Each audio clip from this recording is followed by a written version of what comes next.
അസ്സാം വലൈക്കും dear friends. ഇന്നത്തെ നമ്മുടെ സ്പെഷ്യൽ നിങ്ങൾ ആരും ഇതുവരെയും ട്രൈ ചെയ്ത് നോക്കിയിട്ടില്ലാത്ത ഒരു അടിപൊളി വെറൈറ്റി റെസിപ്പിയാണ്. നമ്മുടെ ഈ വീഡിയോ കണ്ടുകൊണ്ടിരിക്കുന്ന സമയത്ത് നിങ്ങൾക്ക് ഇഷ്ടപ്പെടുകയാണെങ്കിൽ ഒന്ന് ലൈക്ക് ചെയ്തേക്കണേ. അതുപോലെ തന്നെ നമ്മുടെ ഈ ചാനൽ ആദ്യമായിട്ട് കാണുന്നവരും ഇതുവരെയും സബ്സ്ക്രൈബ് ചെയ്യാത്തവരും പ്ലീസ് ഒന്ന് സബ്സ്ക്രൈബ് ചെയ്തേക്കണേ. ഞാനിടുന്ന വീഡിയോസ് ഉടനടി കിട്ടുന്നതിനായി സബ്സ്ക്രൈബ് ബട്ടന്റെ തൊട്ടടുത്ത് കാണുന്ന ബെല്ലൈക്കൺ കൂടി ക്ലിക്ക് ചെയ്തിട്ട് ഓൾ എന്ന ഓപ്ഷൻ എനേബിൾ ചെയ്യാനും മറക്കല്ലേ. ആദ്യം തന്നെ ഇതിനായിട്ട് ഞാനിവിടെ അത്യാവശ്യം നല്ല പഴുത്ത 2 നേന്ത്രപ്പഴമാണ് എടുത്തിട്ടുള്ളത്. ഒരു മീഡിയം സൈസ് നേന്ത്രപ്പഴമാണ്. കുറച്ച് വലുപ്പമുള്ള നേന്ത്രപ്പഴമാണെന്നുണ്ടെങ്കിൽ ഒരെണ്ണം എടുത്താൽ മതിയാകും. ഇനി ഇതിൻ്റെ തൊലിയൊക്കെ മാറ്റിയതിന് ശേഷം ചെറിയ കഷ്ണങ്ങളാക്കി ഇതൊന്ന് കട്ട് ചെയ്തെടുക്കാം. ഇപ്പോൾ പഴം ചെറിയ കഷ്ണങ്ങളായിട്ട് കട്ട് ചെയ്തെടുത്തിട്ടുണ്ട്. ഒരുപാട് വലുതായിട്ട് കട്ട് ചെയ്യേണ്ട, ഇതുപോലെ ചെറിയ ചെറിയ കഷ്ണങ്ങളായിട്ട് കട്ട് ചെയ്തെടുക്കാം. ഈ ഒരു വലുപ്പത്തിൽ വേണം പഴം കട്ട് ചെയ്തെടുക്കാൻ വേണ്ടിയിട്ട്. ഇനി ചൂടായി കിടക്കുന്ന ഒരു കടായിലേക്ക് 1 ടേബിൾ സ്പൂൺ നെയ്യ് ഒഴിച്ചു കൊടുക്കാം. നിങ്ങൾക്ക് വേണമെന്നുണ്ടെങ്കിൽ 2 ടേബിൾ സ്പൂൺ നെയ്യ് വരെ എടുക്കാവുന്നതാണ്. ഞാനിപ്പോൾ 1 ടേബിൾ സ്പൂൺ നെയ്യാണ് ഒഴിച്ചു കൊടുത്തിട്ടുള്ളത്. ഈ നെയ്യ് ഒന്ന് ചൂടാവട്ടെ. നെയ്യിന് പകരം നിങ്ങൾക്ക് വേണമെന്നുണ്ടെങ്കിൽ വെളിച്ചെണ്ണയും എടുക്കാവുന്നതാണ്. നെയ്യാകുമ്പോൾ കുറച്ചും കൂടെ ടേസ്റ്റ് ഉണ്ടാവും. നെയ്യൊന്ന് ചൂടായതിനു ശേഷം ഇതിലേക്ക് 1 ടേബിൾ സ്പൂൺ കശുവണ്ടി ചെറുതായിട്ട് ഇതുപോലെ 2-3 കട്ട് ചെയ്തത് ഇട്ട് കൊടുക്കാം. കശുവണ്ടിയുടെ നിറമൊക്കെ ചെറുതായിട്ടൊന്ന് മാറുന്നത് വരെ ഒന്ന് ഇളക്കി കൊടുക്കാം. ഇപ്പോൾ കശുവണ്ടിയുടെ നിറമൊക്കെ ചെറുതായിട്ടൊന്ന് മാറി വരുന്ന സമയത്ത് ഇതിലേക്ക് 1 ടേബിൾ സ്പൂൺ ഉണക്കമുന്തിരി ഇട്ട് കൊടുക്കാം. ഞാനിപ്പോൾ 2 നിറത്തിലുള്ള ഉണക്കമുന്തിരിയാണ് എടുത്തിട്ടുള്ളത്. അപ്പോൾ നിങ്ങളുടെ കയ്യിൽ ഏതാണോ ഉള്ളത് അത് ഇട്ട് കൊടുക്കുക. ഉണക്കമുന്തിരിയൊക്കെ ഒന്ന് വീർത്ത് വരുന്നത് വരെ ഒന്ന് ഇളക്കി കൊടുക്കാം. അപ്പോൾ ഉണക്കമുന്തിരിയൊക്കെ വീർത്ത് വന്നിട്ടുണ്ട്. ഇനി നമുക്ക് ഈ നെയ്യിൽ നിന്ന് കോരി മാറ്റാം. ഉണക്കമുന്തിരിയും കശുവണ്ടിയും ഒരു പാത്രത്തിലേക്ക് മാറ്റിയിട്ടുണ്ട്. ഇനി ബാക്കി വന്ന അതേ നെയ്യിൽ നമ്മൾ കട്ട് ചെയ്ത് വെച്ചിരിക്കുന്ന പഴം മുഴുവനും അങ്ങ് ഇട്ട് കൊടുക്കാം. അപ്പോൾ നിങ്ങൾ ഈ ഒരു റെസിപ്പിക്ക് പഴം തന്നെ എടുക്കുക. വേറെ ഏത് പഴം എടുത്താലും ഇത്രയും ടേസ്റ്റ് ഉണ്ടാവില്ല. നേന്ത്രപ്പഴം ഉണ്ടെങ്കിൽ അത് തന്നെ എടുക്കുക. പഴമൊക്കെ ഒന്ന് വാട്ടിയെടുക്കുക. പഴത്തിൻ്റെ കളറൊക്കെ മാറി നല്ലൊരു മഞ്ഞ നിറം ആകുന്നത് വരെ ഒന്ന് ഇളക്കി കൊടുക്കുക. ഇതിലേക്ക് വേണമെന്നുണ്ടെങ്കിൽ 2-3 ടേബിൾ സ്പൂൺ തേങ്ങ ചിരകിയത് ഇട്ട് കൊടുക്കാവുന്നതാണ്. ഞാനിപ്പോൾ തേങ്ങയൊന്നും ഇട്ട് കൊടുക്കുന്നില്ല. അപ്പോൾ പഴത്തിൻ്റെ കളറൊക്കെ മാറി നല്ലോണം വാടി വന്നിട്ടുണ്ട്. ഒരുപാടങ്ങ് വാടി ഉടച്ചെടുക്കരുത്. ഈ ഒരു ഉടയാത്ത രീതിയിൽ പഴം ഒന്ന് വാട്ടിയെടുക്കുക. ഇപ്പോൾ ഇത് ചൂടാണ്. അത് ഒരു പാത്രത്തിലേക്ക് ചൂട് മാറാൻ വേണ്ടിയിട്ട് മാറ്റി വയ്ക്കാം. അപ്പോൾ ഈ റെസിപ്പി തയ്യാറാക്കുന്നത് വാഴയില വെച്ചിട്ടാണ്. അപ്പോൾ വാഴയിലയുടെ ആ ഒരു ഫ്ലേവറും ടേസ്റ്റും ഒക്കെ ഇതിൽ ഇറങ്ങി കിട്ടും. അപ്പോൾ ഇതിന് വേണ്ടിയിട്ട് ഞാനിപ്പോൾ 2 വാഴയിലയാണ് എടുത്തിട്ടുള്ളത്. കഴുകി വൃത്തിയാക്കിയതിന് ശേഷം ഒരുപോലെ വലിപ്പത്തിലുള്ള 2 വാഴയില വേണം എടുക്കാനായിട്ട്. കഴുകി വൃത്തിയാക്കി തുടച്ചതിന് ശേഷം ഒന്ന് വാട്ടിയാണ് എടുക്കേണ്ടത്. ഇതുപോലെ ട്രയാങ്കിൾ ഷേപ്പിൽ 2 ആദ്യം മടക്കി എടുക്കുക. എന്നിട്ട് ഒരു മടക്കും കൂടെ മടക്കി കൊടുക്കണം. എന്നിട്ട് ഈ ഭാഗത്ത് ഒരു ഈർക്കിൽ വെച്ചോ അല്ലെങ്കിൽ ഒരു ടൂത്ത് പിക്ക് വെച്ചോ ഒന്ന് കുത്തി കൊടുക്കുക. ഞാനിപ്പോൾ ഒരു ടൂത്ത് പിക്ക് വെച്ചാണ് ഇതിൻ്റെ ബാക്ക് വശത്ത് ഒന്ന് കുത്തി കൊടുക്കുക. അപ്പോൾ വാഴയില പൊട്ടാൻ ചാൻസ് ഉണ്ട്. വാഴയില കീറാതെ വേണം സൂക്ഷിച്ച് ഈർക്കിലായാലും ടൂത്ത് പിക്കായാലും കുത്തി കൊടുക്കാനായിട്ട്. അപ്പോൾ ടൂത്ത് പിക്ക് വെച്ച് കുത്തി കൊടുത്തിട്ടുണ്ട്. ഈ വശം ഇതുപോലെ തന്നെ ട്രയാങ്കിൾ ഷേപ്പിൽ ആദ്യം ഒന്ന് മടക്കി കൊടുക്കുക. അപ്പോൾ ഈ വശവും ട്രയാങ്കിൾ ഷേപ്പിൽ ഇതാക്കി കൊടുത്തിട്ടുണ്ട്. ഇനി ഒന്ന് മടക്കി കൊടുക്കാം. ഇതുപോലെ ഒന്ന് മടക്കി കൊടുത്ത് ഒരു ടൂത്ത് പിക്ക് വെച്ചോ അല്ലെങ്കിൽ ഒരു ഈർക്കിൽ വെച്ചോ ഒന്ന് കുത്തി കൊടുക്കാം. ഇപ്പോൾ ഒരു ബോക്സ് പോലെ ടൂത്ത് പിക്കൊക്കെ വെച്ച് റെഡിയാക്കി എടുത്തിട്ടുണ്ട്. കുറച്ച് വലുപ്പമുള്ള ഇല വേണം എടുക്കാനായിട്ട്. 2 എണ്ണം ഞാൻ ഇതുപോലെ തയ്യാറാക്കി എടുത്തിട്ടുണ്ട്. ഒന്ന് കുറച്ച് വലുപ്പമുള്ള ഇലയിലാണ് ഇതുപോലെ ടൂത്ത് പിക്ക് വെച്ച് ഇതുപോലെ ആക്കി എടുത്തിട്ടുള്ളത്. ഒന്ന് ഇതുപോലെ ചെറിയ ഇല വെച്ചിട്ട് ഇതുപോലെ ഒന്ന് റെഡിയാക്കി വെച്ചിട്ടുണ്ട്. ഇനി ഒരു മിക്സിയുടെ ജാറിലേക്ക് 4 കോഴിമുട്ട പൊട്ടിച്ചത് ഒഴിച്ചു കൊടുക്കുക.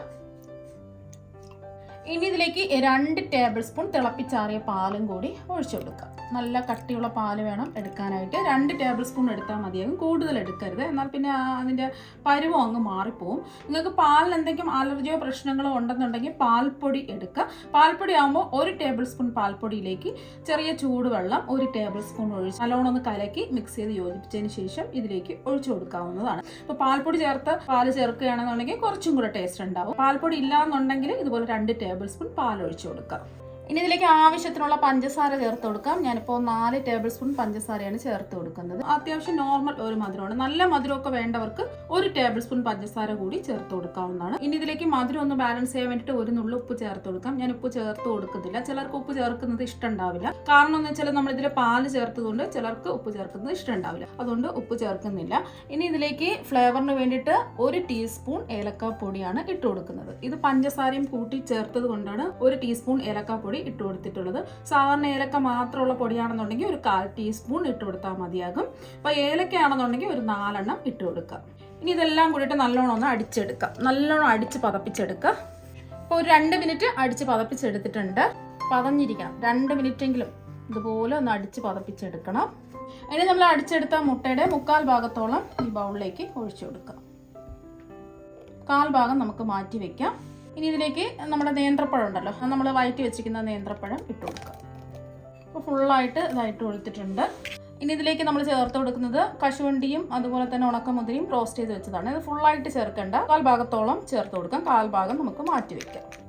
ഇതെല്ലാം കൂടിയിട്ട് ഒന്ന് മിക്സ് ചെയ്യാം. ചെറിയ ഒരു രീതിയിൽ ഇതുപോലെ ഒന്ന് മിക്സ് ചെയ്യാം. ഇത്രയേ ഉള്ളൂ. ഇപ്പം ഞാൻ ഇതൊന്ന് ആവിയായിട്ട് എടുക്കാൻ വേണ്ടിയിട്ട് ഞാനിപ്പോൾ ഒരു ഇഡ്ഡലി ചെമ്പിൽ ഒരു 3 ഗ്ലാസ് വെള്ളം തിളപ്പിക്കാൻ വെച്ചിട്ടുണ്ട്. ഇനി ഇതുപോലത്തെ നമ്മൾ ഇഡ്ഡലി ചെമ്പൊക്കെ വാങ്ങുമ്പോൾ കിട്ടുന്ന ഇതുപോലെ ചെറിയ ഹോളുള്ള തട്ടുണ്ടല്ലോ, അതൊന്ന് തിരിച്ചിട്ട് കൊടുക്കാം.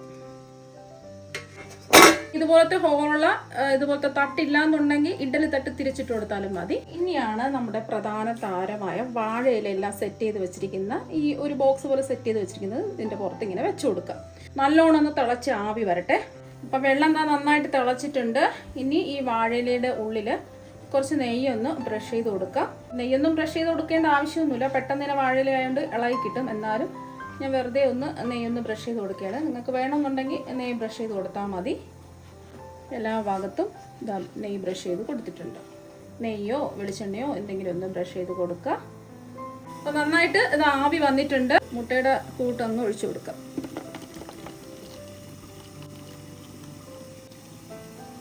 ഇനി ഒരു സ്പൂൺ കൊണ്ട് ഇതുപോലെ ഒന്ന് നിരത്തി വെച്ച് കൊടുക്കാം. ഇനി ഇതിലേക്ക് നമ്മൾ നേരത്തെ മാറ്റി വെച്ചില്ലേ കശുവണ്ടിയും അതുപോലെ തന്നെ കിസ്മിസും ഇതിൻ്റെ പുറത്ത് ഇങ്ങനെ ഒന്ന് വിതറിയിട്ട് കൊടുക്കാം. ഇനി ഇത് മൂടി വെച്ച് ആവിയേറ്റി എടുക്കാം. ഇപ്പം നമ്മൾ ആവിയേറ്റി വേവിക്കാൻ വെച്ചിട്ട് ഒരു 15 മിനിറ്റ് കഴിഞ്ഞിട്ടുണ്ട്. ഇനി നമുക്ക് തുറന്ന് നോക്കാം. നല്ലൊരു മണമൊക്കെ വരുന്നുണ്ട്. ഇപ്പം കണ്ടില്ലേ, നല്ലോണം വീർത്ത് ഇതാ വന്നിട്ടുണ്ട്. ഇനി വെന്തിട്ടുണ്ടോ എന്നറിയാൻ വേണ്ടിയിട്ട് ഒരു ടൂത്ത് പിക്ക് വെച്ച് ഒന്ന് കുത്തി നോക്കാം. ഇപ്പം കണ്ടില്ലേ, ഈ ടൂത്ത് പിക്കിൽ ഒട്ടും തന്നെ പറ്റി പിടിച്ചിട്ടില്ല. അഥവാ ഈ ടൂത്ത് പിക്കിൽ പറ്റി പിടിച്ചിരിക്കുകയാണെന്നുണ്ടെങ്കിൽ 5-10 മിനിറ്റ് വീണ്ടും മൂടി വെച്ച് ആവിയേറ്റി എടുക്കുക. ഇപ്പം ഇത് കറക്റ്റ് വേവായിട്ടുണ്ട്. ഇനി ഇഡ്ഡലി ചെമ്പിൽ നിന്നും ഇത് പുറത്തെടുക്കാം. ഇനി നമുക്ക് ഫ്ലെയിം ഓഫാക്കി കൊടുക്കാം. ഒന്നുകിൽ ഇതിൻ്റെ ചൂട് മാറിയിട്ടെടുക്കുക, അല്ലെങ്കിൽ ഇതുപോലത്തെ വലിയൊരു സ്പൂൺ വെച്ചിട്ട് ഇതുപോലെ ഒന്ന് എടുക്കുക. ഇനി ഇത് നല്ല ചൂടാണ്, ചൂട് മാറാൻ വേണ്ടിയിട്ട് നമുക്ക് മാറ്റി വെക്കാം. അപ്പോൾ ആദ്യം നമ്മൾ കുറച്ച് വലിയ ഇലയിലാണ് നമ്മൾ മുട്ടയുടെ മിക്സ് സെറ്റ് ചെയ്ത് വേവിച്ചെടുത്തിട്ടുള്ളത്. ഞാൻ നേരത്തെ മാറ്റി വെച്ചിട്ടുണ്ടായിരുന്നല്ലോ, ഒരു ചെറിയ ഇല സെറ്റ് ചെയ്തെടുത്തിട്ടുണ്ടായിരുന്നു. നല്ലോണം ആവിയേറി ഇല ഒന്ന് ചൂടാവണം. അപ്പോൾ ഇല നന്നായിട്ട് ചൂടായിട്ടുണ്ട്. ഇതിലേക്ക് നമുക്ക് മുട്ടയുടെ മിക്സ് അങ്ങ് ഒഴിച്ചു കൊടുക്കാം. അപ്പോൾ നമ്മൾ ഈ ഇല നന്നായിട്ട് ചൂടായിട്ട് ഒഴിച്ചു കൊടുക്കുകയാണെന്നുണ്ടെങ്കിൽ പുറത്തൊന്നും പോവാതെ അവിടെ സെറ്റായിട്ട് അവിടെ തന്നെ ഇരുന്നോളൂ. ബാക്കി മുട്ടയുടെ മിക്സ് അടിച്ച് വെച്ച് ഇത് ഒഴിച്ചു കൊടുത്തിട്ടുണ്ട്. പഴം കട്ട് ചെയ്തത് ഇട്ട് കൊടുക്കാം. ഇത് നമ്മൾ വഴറ്റാതെയാണ് പഴം ഇട്ട് കൊടുക്കുന്നത്. ഹെൽത്തി ആയിട്ട് കഴിക്കാൻ ആഗ്രഹിക്കുന്നവർ ഇങ്ങനെ പഴം ഇതുപോലെ ചെറുതായിട്ട് കട്ട് ചെയ്ത് ഇട്ട് കൊടുക്കാം. മീഡിയം സൈസ് ഒരു പഴമാണേ. അപ്പോൾ പഴം ഇട്ട് കൊടുത്തിട്ടുണ്ട്. ഇനി ഇതിലേക്ക് നമ്മൾ റോസ്റ്റ് ചെയ്യാത്ത ഉണക്കമുന്തിരി ഇട്ട് കൊടുക്കാം. കയ്യിലൊന്നും ആവി അടിക്കാതെ ശ്രദ്ധിക്കുക. എത്രത്തോളം വേണോ അത്രത്തോളം ഇട്ട് കൊടുക്കുക. അപ്പോൾ അതാ ഉണക്കമുന്തിരിയും ഇട്ട് കൊടുത്തു. ഇനി നമുക്ക് കശുവണ്ടി ഇട്ട് കൊടുക്കാം. നമ്മൾ റോസ്റ്റ് ചെയ്യാത്ത കശുവണ്ടി ഇതുപോലെ വിതറി ഇട്ട് കൊടുക്കാം. കശുവണ്ടിയും ഇതാ ഇട്ട് കൊടുത്തിട്ടുണ്ട്. ഇനി നമുക്ക് മൂടി വെച്ച് ആവിയേറ്റി എടുക്കാം. ഇപ്പം നമ്മളിത് മൂടി വെച്ച് ആവിയേറ്റാൻ തുടങ്ങിയിട്ട് ഒരു 15 മിനിറ്റ് ഇതാ കഴിഞ്ഞിട്ടുണ്ട്. ഇനി നമുക്കിത് തുറന്ന് നോക്കാം. ഇപ്പോൾ കടലിൽ നല്ലോണം വീർത്തൊക്കെ വന്നിട്ടുണ്ട്. അതുകൊണ്ടാണ് ഞാൻ പറഞ്ഞത് 1/4 ഭാഗത്തോളം മാത്രമേ ബാറ്റർ ഒഴിച്ചു കൊടുക്കാവൂ, അല്ലാന്നുണ്ടെങ്കിൽ ഇത് പൊങ്ങിക്കളയും. ഇനി നമുക്ക് വെന്തിട്ടുണ്ടോ എന്ന് അറിയാൻ വേണ്ടിയിട്ട് ഒരു ടൂത്ത് പിക്ക് വെച്ച് ഫുള്ളായിട്ട് അങ്ങ് കുത്തി നോക്കുക. എന്നാൽ മാത്രമേ നമുക്ക് അറിയാൻ പറ്റുള്ളൂ. ഇത് ഫുള്ളായിട്ട് അങ്ങ് കുത്തിയിട്ടുണ്ട്. ഇനി നമുക്ക് ടൂത്ത് പിക്ക് എടുത്ത് നോക്കാം. എന്താ ക്ലിയർ ആയിട്ട് വന്നിട്ടുണ്ട്. ഒട്ടും തന്നെ ഒട്ടിപ്പിടിച്ചിട്ടൊന്നുമില്ല. അഥവാ ഇതിൽ ഒട്ടിപ്പിടിച്ചിരിക്കുകയാണെന്നുണ്ടെങ്കിൽ 5-10 മിനിറ്റും കൂടി മീഡിയം ഫ്ലെയിമിൽ വെച്ചിട്ട് മൂടി വെച്ച് ആവിയേറ്റി എടുക്കാം. ഇപ്പോൾ ഇത് ചൂടാണ്. ഒരു സ്പൂൺ കൊണ്ട് ഇത് നമുക്ക് പുറത്തെടുത്ത് ചൂട് മാറാൻ വേണ്ടിയിട്ട് മാറ്റി വെക്കാം. വേവിച്ചെടുത്ത 2 പലഹാരത്തിൻ്റെയും ചൂടൊക്കെ മാറിയിട്ടുണ്ട്. ഇപ്പോൾ കണ്ടില്ല, നമ്മൾ റോസ്റ്റ് ചെയ്തിട്ട് തയ്യാറാക്കിയ പലഹാരമാണ്. അതിൽ കുറച്ച് കളറുണ്ട്, മറ്റേത് കുറച്ച് കളറ് കുറവാണ്. അപ്പോൾ റോസ്റ്റ് ചെയ്യാതെ നമ്മൾ ഇട്ട് കൊടുത്തത് കുറച്ച് കളർ കുറവാണ്. ഇനി ഇത് ഓപ്പൺ ചെയ്യാം. ഇപ്പോൾ ടൂത്ത് പിക്ക് രണ്ടും എടുത്ത് മാറ്റിയിട്ടുണ്ട്. സൂപ്പറായിട്ട് ഇതാ കിട്ടിയിട്ടുണ്ട്. ഇത് ഒരു പ്ലേറ്റിലേക്ക് മാറ്റാം. നമ്മൾ ഹെൽത്തി ആയിട്ട് തയ്യാറാക്കിയെടുത്ത പലഹാരമാണ്. ഇതിലൊട്ടും തന്നെ നെയ്യൊന്നും ചേർത്തിട്ടില്ല. ഇനി ടൂത്ത് പിക്ക് എടുത്ത് മാറ്റാം.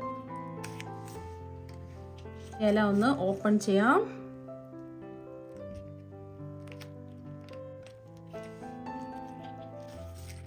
നല്ല അടിപൊളിയായിട്ട് ഇതാ കിട്ടിയിട്ടുണ്ട്. ഇതും ഒരു പാത്രത്തിലേക്ക് മാറ്റാം. ഇനി ഇത് നമുക്ക് ഇഷ്ടമുള്ള ഷേപ്പിൽ കട്ട് ചെയ്തെടുക്കാം. അപ്പം നിങ്ങൾക്ക് ഇഷ്ടമുള്ള രീതിയിൽ കട്ട് ചെയ്തെടുക്കാവുന്നതാണ്. അതാ കട്ട് ചെയ്തെടുത്തിട്ടുണ്ട്. ഇനി കട്ട് ചെയ്ത പീസ് അങ്ങ് എടുക്കാം. അതാ കട്ട് ചെയ്ത പീസ് എടുത്തിട്ടുണ്ട്. ഇപ്പം കടലേ കാണാൻ തന്നെ നല്ല അടിപൊളിയായിട്ട് ഇരിപ്പുണ്ട്. നല്ല പഞ്ഞ് പോലെ സോഫ്റ്റ് ആയിട്ടാണ് ഇരിക്കുന്നത്. കഴിക്കാൻ അടിപൊളി ടേസ്റ്റ് ആണ്. ഇനി ഇതൊന്ന് മുറിച്ചുകൂടി കാണിച്ചു തരാം. കണ്ടില്ല, അടിപൊളിയായിട്ട് ഇതാ കിട്ടിയിട്ടുണ്ട്. ഇത് നമ്മൾ ഹെൽത്തി ആയിട്ട് തയ്യാറാക്കിയെടുത്ത പലഹാരമാണ്. ഇതൊന്ന് കട്ട് ചെയ്തെടുക്കാം.